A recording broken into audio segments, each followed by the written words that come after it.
दोस्तों नमस्कार। वैसे तो आप सभी जानते हैं कि भगवान राम जो कि राजा दशरथ के बड़े पुत्र थे और राजा के पुत्र होने के बावजूद भी उन्हें वनवास भोगना पड़ा था। और वनवास 14 वर्षों का था। 14 वर्षों का था, लेकिन क्यों था? 13 साल का भी हो सकता था, 12 साल का भी हो सकता था, 10 और 6 साल का भी हो सकता था। चलिए हम जानते हैं कि उन्हें 14 साल का ही वनवास क्यों हुआ। लेकिन उससे पहले अगर आप हमारे चैनल पर नए हैं तो वीडियो को लाइक एंड चैनल को सब्सक्राइब जरूर कर दीजिएगा यार। दोस्तों वैसे तो आप सभी जानते हैं कि भगवान राम जो कि 4 भाई थे, राम, भरत, लक्ष्मण और शत्रुघ्न।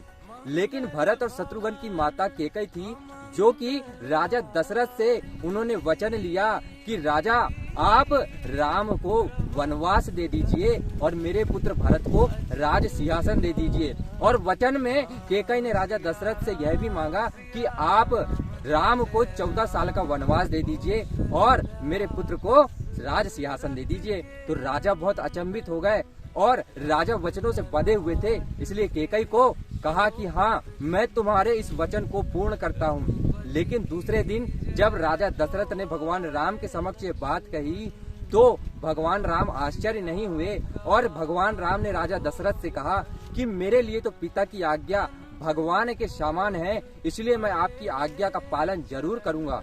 और भगवान राम 14 साल के लिए वनवास को चले गए। तब रामायण काल में यह प्रचलन था कि जो भी राजा अपने राज्य से 14 वर्षों के लिए दूर रहता है वह राज सिंहासन के काबिल नहीं रहता। इसी नियम का फायदा उठाकर रानी केकई ने भरत को राज सिंहासन देने के लिए कह दिया। लेकिन भरत तो ठहरे राम प्रेमी, उन्होंने साफ मना कर दिया, मैं राज सिंहासन पर नहीं बैठूंगा जब तक मेरे भैया वनवास से ना आ जाए। मैं राज सिंहासन पर कभी नहीं बैठूंगा और मेरे भैया जब वापस आ जाएंगे तो मैं राज सिंहासन उन्हें सौंप दूंगा। जब भगवान राम लंका विजय के पश्चात अयोध्या वापस आते हैं तो भरत उन्हें वह राज सिंहासन सौंप देते हैं और खुद एक सेवक के रूप में उनके सामने प्रस्तुत हो जाते हैं। तो आपको इस बात से तो समझ आ ही गया होगा कि भगवान राम को 14 साल का वनवास क्यों हुआ था और इन चारों भाइयों में कितना प्रेम था। मेरे बैकग्राउंड पे मत जाइएगा दोस्त, मेरा नॉलेज अच्छा लगा हो तो वीडियो को लाइक एंड चैनल को सब्सक्राइब जरूर कीजिएगा यार। धन्यवाद।